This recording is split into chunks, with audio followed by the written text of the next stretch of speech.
Then I sort of chilled out at the moment. Right now it's over $1,000. So That you owe? Yep. Yo, last night was f***ing crazy. Oi, I have so much to tell you guys. Come over right now for a debrief. It's time for a debrief with Clara, Ella and Jade. Hello everybody and welcome to our fourth episode of Debrief. I'm Clara. I'm Ella. And I'm Jade. We're going to be covering addictions today, and we've got the lovely Ella covering shopping addiction. We've got the lovely Jade talking about the new epidemic facing New Zealanders, which is chronic vaping. So we'll And a few other little tidbits of drug use. little Just a little something, little something, sprinkles, yeah. little sprinkles. Yeah.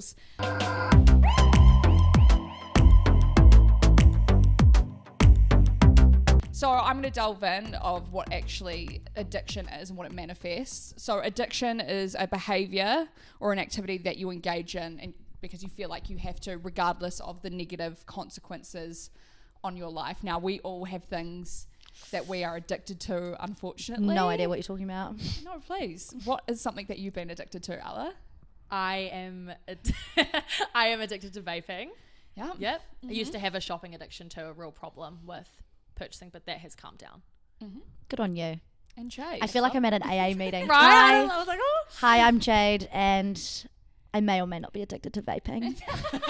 It's still being decided. And I also am addicted to vaping. Now, these are a combination, such as the shopping is a behavioural addiction. Vaping, things involving nicotine, drugs, is a physical addiction. A behavioural addiction is something characterised, it's not necessarily a substance or something you get addicted to, but it's a feeling that you're driving for. So something that gives you that little, that we kick up, that little up that usually has really negative consequences when it starts to unravel, such as gambling. So gambling is a massive problem in New Zealand. People just love, Love a tap. Love a little tap on the little pokies, which leads me into, interestingly enough, there's not enough statistics around gambling or other behavioural addictions in New Zealand because people do not come forward a lot of the time for this. I found that as well doing my research. They have the New Zealand Health Survey, and almost every answer there's years that are missing, or the statistics don't really make sense, and then they're like, oh, we changed the question, or not enough people filled it out. And I think because addiction is not embarrassing, but it can be. It's something that you tend to just deny, like I did at the beginning of this episode, or keep to yourself. So in a survey, you're like, I'm not addicted. Well, it's I don't like to say I'm addicted to vaping, but if I go a day without it, then I'm a completely different human being. So maybe I am addicted. There you go. And with gambling as well, in New Zealand, it is a massive problem. I feel like there are so many opportunities to gamble. I guess a form of lotto is a form of gambling as well. Gambling becomes a problem if you are investing too much time and money that you do not have on the machines. A thing you can do to negate this, if you do suffer with gambling addiction, that I found out, is you can actually go to a casino, a bar, wherever, and ban yourself. Wow. I did not know that. That is cool. Because I feel because one thing about quitting vaping or whatever, you'll be okay, I'm not going to buy a vape anymore. But then, so you have that mindset, but then you end up buying one. But if you, when you're in that mindset to quit gambling and then you go and ban yourself, then you can't go back on it. Go ban yourself from shush or vapor, I guess. Yeah. Yeah. Get yours fast. And you can tell when gambling addictions and things like that are manifesting too far, once again, if it is having a massive impact on your life, such as financial, you're prioritizing it over basic necessities, which is very similar to other addictions. Another behavioural addiction that is also really interesting and not talked about enough in New Zealand is sex and pornography addiction. And people really struggle coming forward with this one because they feel a great deal of shame.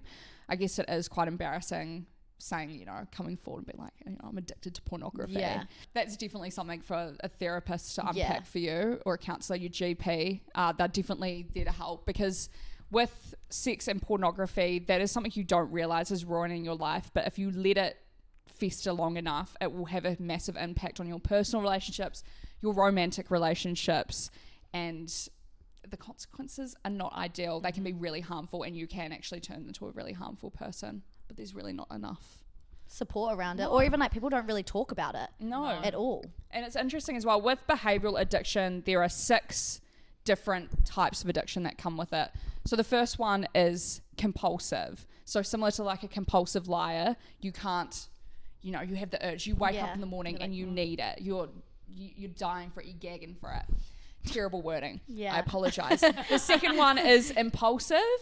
So you might not necessarily wake up needing it. You might not think about it for a while, but when you get that urge, it's intense. It's game on. Yeah. I think that's me with vaping, because I don't wake up and like look for it.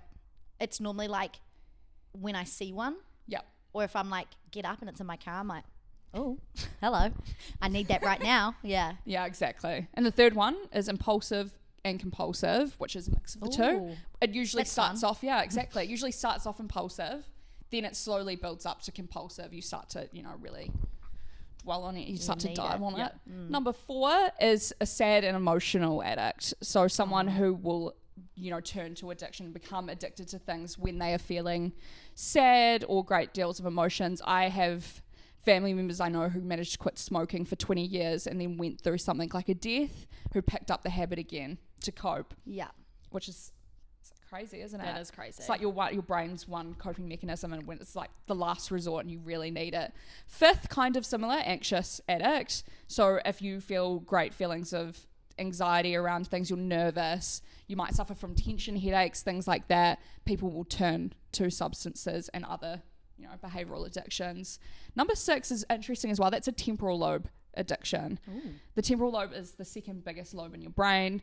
It controls behaviors, and if you have like a head injury or you suffer from a mental illness, this can also trigger Wow. addictive behaviors, I which did is not know interesting. that. I did not know that. Yeah, You so are cooking people- up some facts. Exactly, and we've currently got a quiz going on Debrief.media That we do. about what sort of addiction type you are, because we're all addicted to something. It just depends on the severity of it. Ooh, coffee. TikTok, phone, social Yeah. media. Like, there's a lot of things you can be There's addicted things that to. you don't even think are bad. Like when I get a coffee in the morning, I'm like, I'm fine. And then if me and Ella haven't had a coffee in the morning, we're like seething. Like We're it's awful like, people to be yeah. around. Have we even had a coffee or a vape that morning? Oh, God help you if you're Yeah. near us. So that's interesting though. I guess that it does, because would you not having a coffee, would that impact your physical, like would you feel I get a slower? headache. I get a headache No. without a coffee. Yeah, I start to get a headache and I just feel like angry and like, and I never put 2 and 2 together for a very long time. And then one day it was like 12 and I had a really bad headache and I was like, what is going on? And then I went and grabbed a coffee and I'm not kidding, like 4 sips and I felt great. And I was like, oh, this is a Good to problem. go. There you go. So that comes under physical addiction. That is you need a substance, and it starts to have a point where it will impact your day to day if you don't have it. I know currently in New Zealand there are 50,000 Kiwis who are being treated for drug and alcohol addiction. Stole my fact. There'll It's be fine. plenty more though. It's crazy. There won't be enough people reaching, yeah. you know, reaching out for help. And I think with physical addiction as well, it's if you think of something like heroin, right? If you start doing heroin on a regular basis, it is the hardest thing to quit, because when you try to quit, you will manifest the most horrible symptoms of all time. You apparently feel like you're going to die, which isn't great. Kind of similar to vaping. You try to quit nicotine, right? And you are grumpy. You are so angry. And Ella said coffee, the headaches, the tensions. And then the like normality of doing it. So like I wouldn't say that vaping or having a coffee gives me like a high. It just makes me feel normal almost. It's Like a complete habit. And if Yeah. I don't have it in my daily routine, I'm like, something's missing. yeah, exactly. And that can come under behavioural addiction as well. It's the same with vaping. It can be both a behavioural and a physical addiction, because I feel like with vaping, especially like the habit of, you know, having something. Which to is how a lot puff of on. smokers quit, and I'll mention it more later, but there's like so many different options available, like lozenges, gums, patches, but it doesn't have that same habit, and that's why a lot of smokers use vaping to quit, because it is that same action of like puffing on something. And if you're wanting more resources around, you know, addiction, different types of addictions, and if you need any help, head to debrief.media. We've got some great articles up that are incredibly helpful. But we'll delve into Ella now, who is going to come out with her shopping and afterpay problems. Slide Yes. issue.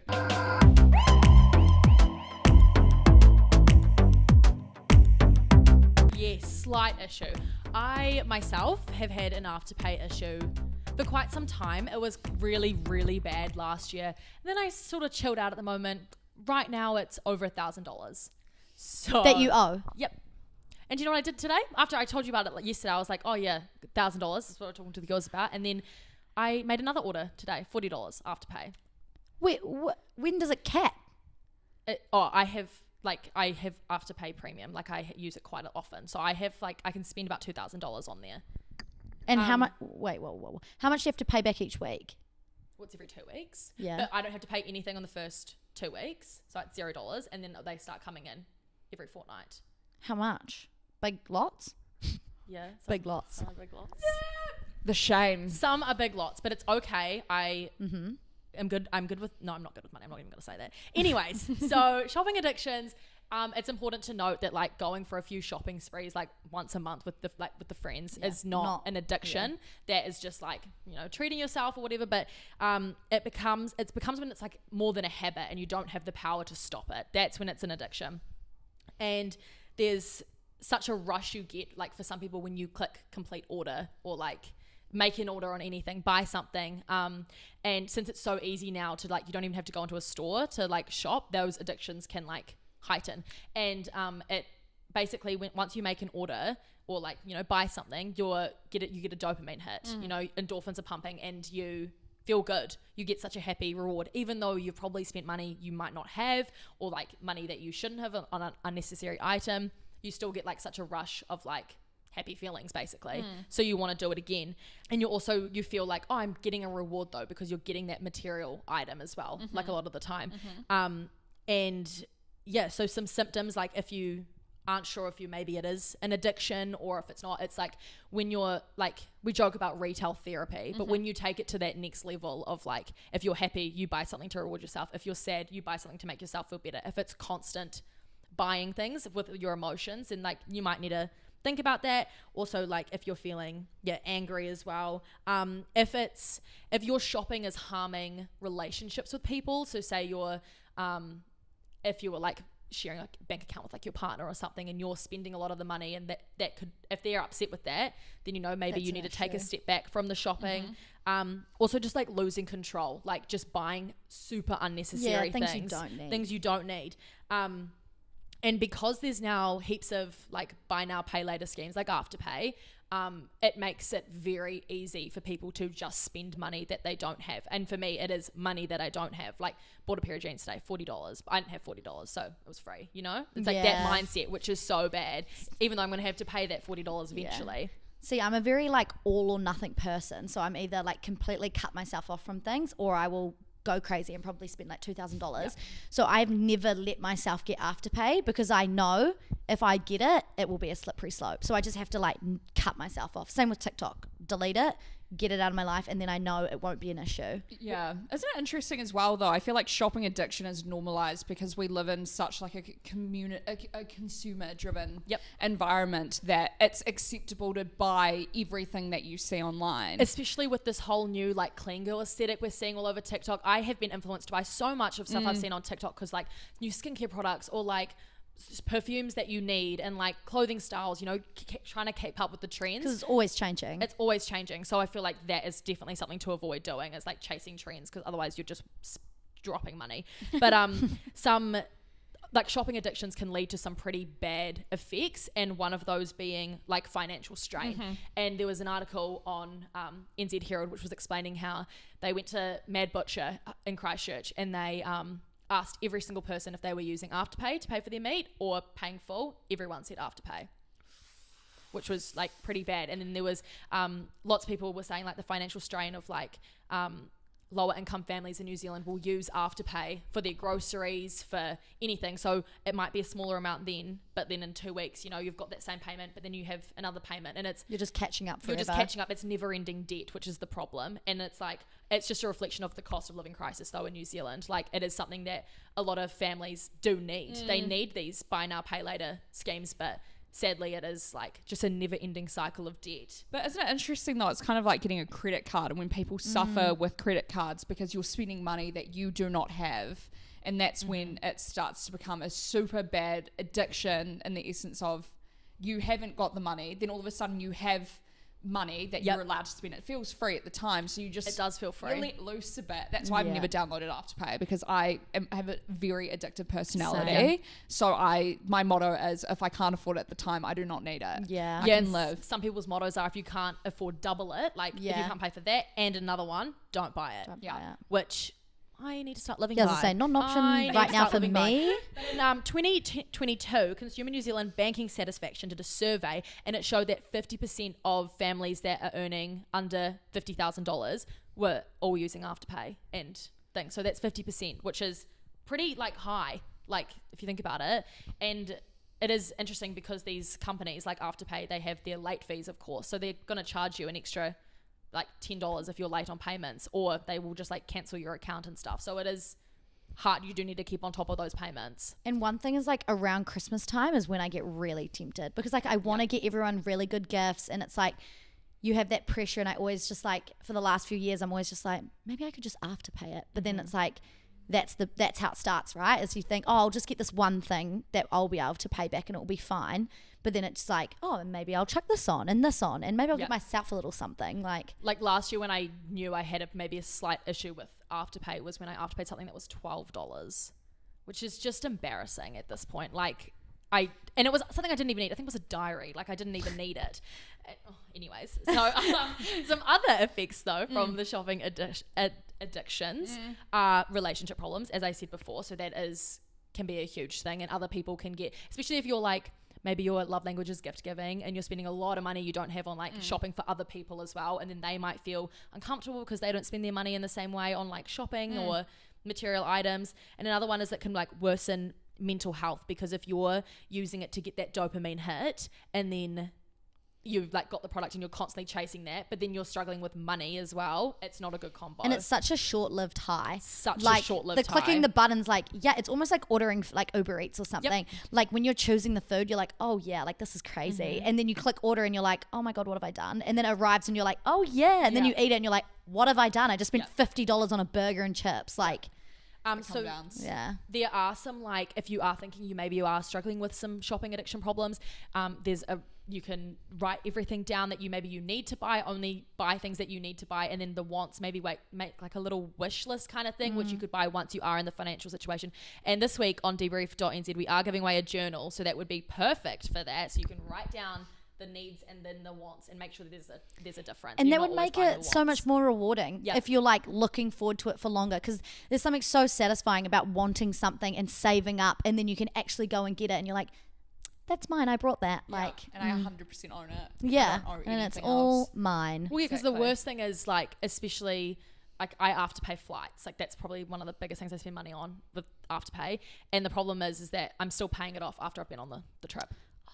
Sucks. You know, so Yeah. that's like I've done the trip and I'm still paying it off, and it's like this is never ending. Yeah. I think another thing that's important to remember is, while shopping addiction seems like, trivial and not a big deal, if you genuinely need help with that, if this is seriously impacting your life, it is really good to go to a health professional. Yes. Because a lot of the time these addictions are stemming from you are missing something in your life, or maybe something's happened to you that you haven't addressed properly, and that's why you're chasing a dopamine hit desperately. Well, that was another thing that can help you get through this as well, was finding something else that gives you that same level of dopamine. Find something that makes you happy and gives you those like boost of endorphins. Some other addictions though is of course vaping and substances, which Jade will be diving into.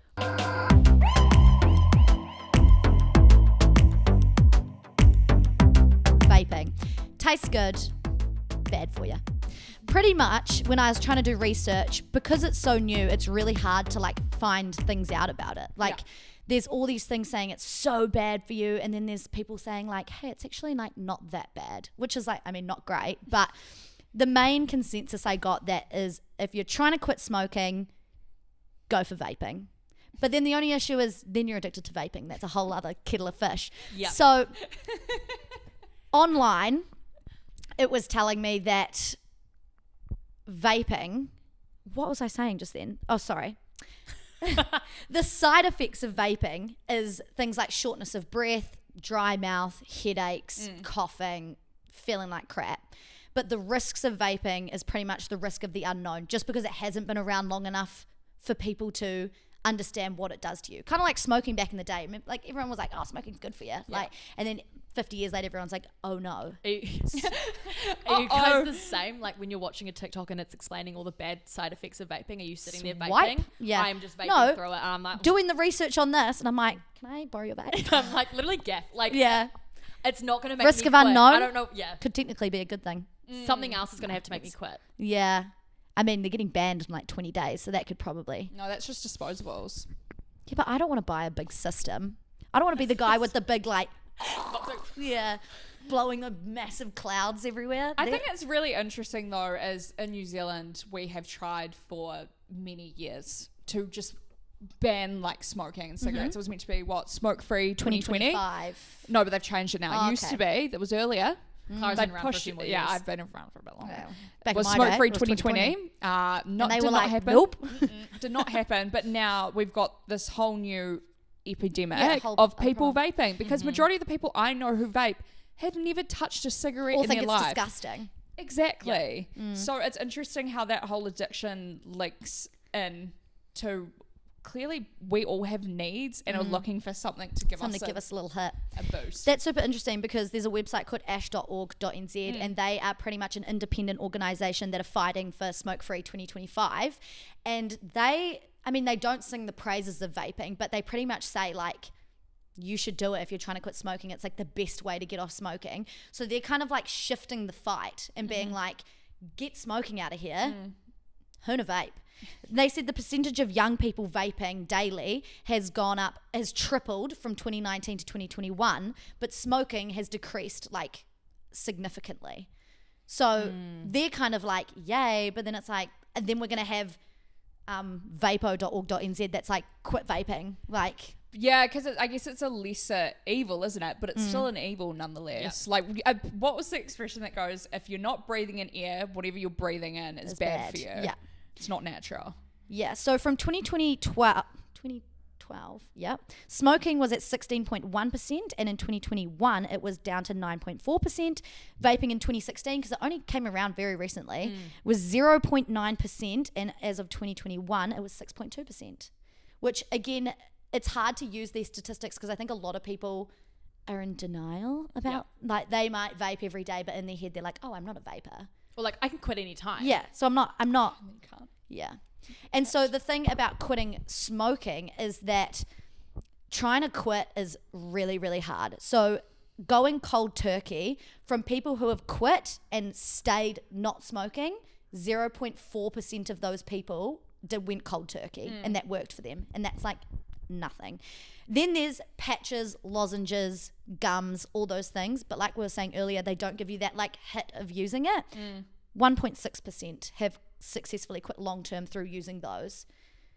So it's like interesting that there are these options, but they don't really have a high success rate. Vapes have, I'm going to read this because I don't want to get this wrong, propylene glycol, which is also used in aspirin inhalers. And then they also have the nicotine and the e-flavor liquids. And so they were doing some research, and the Public Health England concluded that vapes are 95% less harmful than cigarettes, but they found an outbreak of lung injuries and deaths associated with vaping in February 2020. But they said that all of these had links to people using like weed oils, so like CBD oils, in their vape, and people who get vape flavors or extra strength ones off like the black market or like dodgy sites. So they're adding all these things that you don't know what they are, and those are where the risks come in. So ash.org.nz, they have all these resources on teaching you how to be safer with vaping, and like their main message is like, make sure you buy it from a proper shop if you're going to do it. Don't buy any fancy extras. Avoid CBD oils because they use like thickeners, and that's what makes that ruins your lungs pretty much. Or just don't. Or just don't do it. Or just try quit. Yeah. I think for me, the only thing that worked for me when I did quit for 100 days was cold turkey, because you get it done quicker. Nicotine gum, you're still feeding that addiction very badly. Then you're just addicted to Then nicotine gum.